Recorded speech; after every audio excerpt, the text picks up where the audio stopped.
Hi,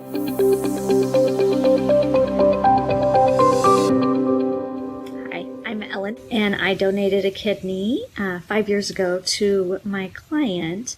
I did not want my client, David, to go on dialysis, so when I found out that he needed a kidney, I had went to my husband and asked him if I could see if I was a match, and of course, like, my husband was nervous and didn't know if he was sure about that, but then at the end I told him that if I was a match, then that's what God would want. And if I wasn't a match, then I wouldn't be a match. When I was learning about kidney failure, I was really surprised about how little information I could find at the time.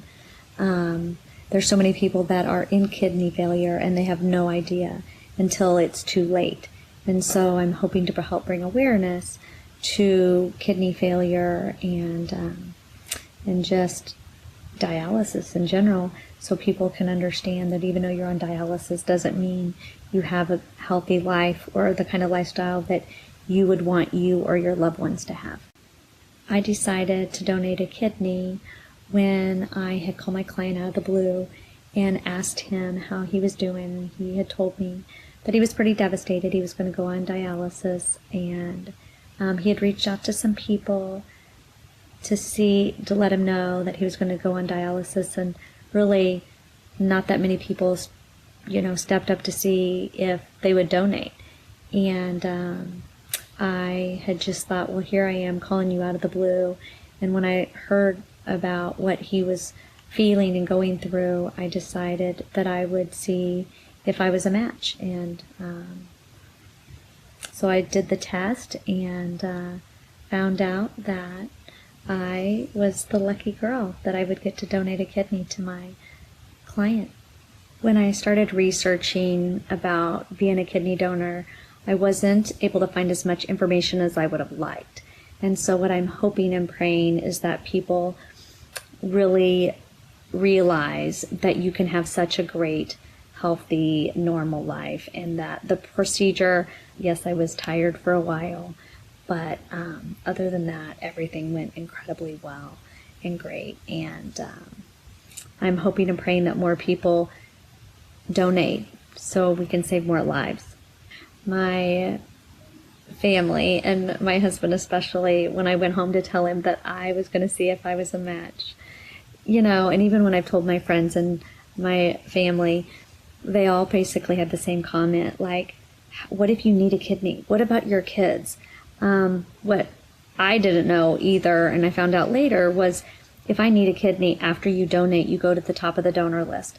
And actually, I have so many people that would help me out because of what I've done, and the chances of me needing a kidney is less than 1%.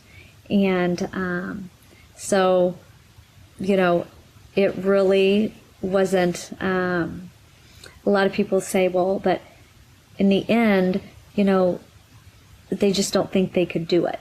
But you pray somebody like me would do it for you. And so when you look at it like that, and more people did it, we would have less people living the life that we would not wish for our own families. So the day I found out that I was a match, I was so excited and so scared all in the same moment. I knew that if I was a match that I was meant to donate, but at the same time I didn't know enough about what the process was. I was afraid of a lot of pain, of a long recovery. I was just afraid of the unknown. The more research I did, and the more I realized that, I was a little tired, and there was a little bit of pain for the first couple days. But after that, everything went really well. And once you understand that it's, I'm not going to say it's not a big deal, because anytime you do something like that, it is, but it didn't alter my lifestyle, let's just put it that way. And so hopefully this video will help other people understand, and a little bit more information about what to expect. I was able to resolve my fear by realizing that I didn't only just change my client, David, his life, but also his wife's life.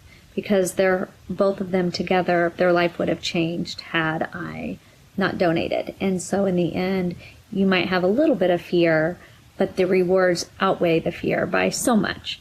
And when you go through something like that with my husband and myself and David and Jean, there's this bond between the four of you that is so strong. My husband and his wife would talk on a regular basis, and David and I would talk, and you just bond in a way that you're getting so much more than you're giving.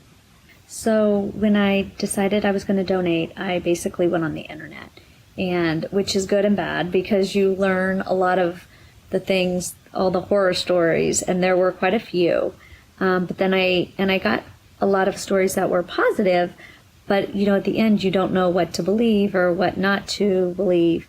And so the internet was the majority of how I got my information, and I did get some information. And once I got all my information, I went to the doctors and the surgeons, and then I asked all my questions and had a very long list to make sure that my kidney wouldn't accidentally be thrown away, and about staples and infections and how they sew you up. And in the end, most of it was from the internet.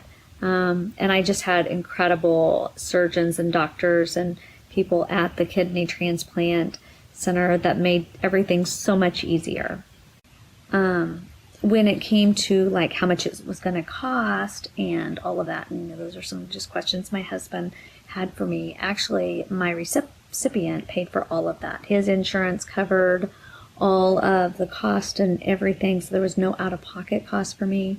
And regarding work, I do real estate, and so I basically took off a few weeks, and then I just went back after that and worked part-time for a little bit, and each week I got a little bit stronger, a little more energy, and by about 6 weeks I was back full-time. So I wouldn't say that it was that difficult in the end. Having this support system with my friends and family made this process pretty easy. My husband actually was so incredible that I think I fell in love with him a little bit more by how he took care of me and just the support and love he gave me through the entire process. Through this process, I got lucky that sometimes you have to lose weight or make changes in your lifestyle. But my lifestyle actually didn't change much. I was his personal trainer, so I always teased him that, if you could get anybody's kidney, of course you'd want the personal trainer, because obviously health and fitness was my specialty and what I did every day. Total, I think that the surgery only took a few hours, and I was in the hospital for only 2 days, and they had me up walking just a few hours after surgery. And the recovery was, to be honest, it wasn't that hard or that bad. If I could share a tip about the hospital stay, it would be kind of what I had read. It was get up and walk as soon as possible. The faster you move, the faster you heal. And absolutely, that was the case in my recovery. The best moment after surgery was probably when I opened my eyes and I got to see my husband looking at me and just smiling that everything was going well, and him telling me that everything went great. And then I got to walk down the hall about an hour and a half later when I woke up to go see David, and to see him smiling and his more color, pink in his cheeks, was just the most incredible, amazing feeling that we gave him a new kidney. I know that everybody recovers differently, but I would say for me that I went back to work 3 weeks after I donated, and I went back slowly and kind of worked my way into it. I do real estate, so I had a little bit of flexibility, and then after 6 weeks I went back pretty full time, And I was still a little tired for the first few months, but then I would say after that, I was 100%. After surgery, I really couldn't lift a lot. They basically say take it easy the first few weeks and then kind of gradually just listen to your body and work at what you feel is your pace. So I slept a lot in the beginning, and after that, other than not lifting anything heavy because you didn't want to have your stitches open up, after that everything was really fine. And I just really watched my sodium in the beginning until your other kidney gets out of kidney function and starts to realize there's not two and one, and figures out how to function better with one. So for a little bit I didn't do sodium, but other than that, everything was great. Sometimes people ask me like, well, how did your life change after you donated? And my life didn't change. I eat the same, and I have the same amount of energy. And other than they tell me that I shouldn't hardcore race, which I never did before, nothing's changed. Everything's like it was before. My health is, they want you to go to the doctor once a year because you only have one, but you should be doing that anyway. So other than that was the only difference. I became more aware of my health through this process, because the need for about kidney disease is so strong that there's so many people that have kidney disease that don't even realize it, and there's so many symptoms and things that people have but they don't understand that it's kidney disease. And so I'm hoping and praying that by me donating, it will also help awareness for kidney disease. I'm often asked how I could donate, and especially when it's not a family member. And I always give the same answer, that you wish and pray if it was your mother, your father, your husband, that somebody like me would step up. And I try to be an example by looking at me. You wouldn't know I donated, and my life hasn't changed. So why wouldn't somebody else do that for somebody that's a friend or family and help them out when you're going to have a normal life? I'm also asked, what if I need a kidney? And I think through this process, people look at me like I've done something great, but really I just did what I was supposed to do. But I also realized that there's a lot of people that would help me if I needed it. So I'm hoping this will help other people. Overall, what has surprised me the most is just the people around me, my family, my friends, people that didn't even know me that well, my acquaintances. It's like when you go through something, they kind of go through it with you and cheer you on and support you and love you. And I was just so surprised how many stories and that they would tell me about somebody they knew, or maybe they should see if they were a match for other people. And so through the process, I think I was just mostly surprised on how many people it seemed to impact, even by me just donating to my client. Looking back, and what I think I enjoyed the most is that I had asked David if I could be a match and not waited for him to ask me if I would donate. I think what happens is people don't understand what dialysis is really about and what that means for them in their lifestyle, and how they don't feel good and they've got to be hooked up and watch what they eat, and they don't sweat as much and they're tired. And so when I approached him about it, later on as we talked, and I've talked to other people, they want a kidney, but they're afraid to ask anybody to do something like that. And they don't understand that, people don't understand that just because you're alive doesn't mean your life is the way you would want it to be.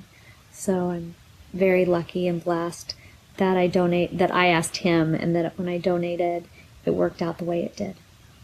The best advice I could give about somebody that's considering being a match is to put it in God's hands. That if God wants you to be a match, you will be a match. And if he doesn't, want you to be, then you won't. And so when you really just kind of take the pressure off of you and realize that it's a bigger plan than you even realize, hopefully more people will see if they could be a match and donate to somebody and help and change someone else's life.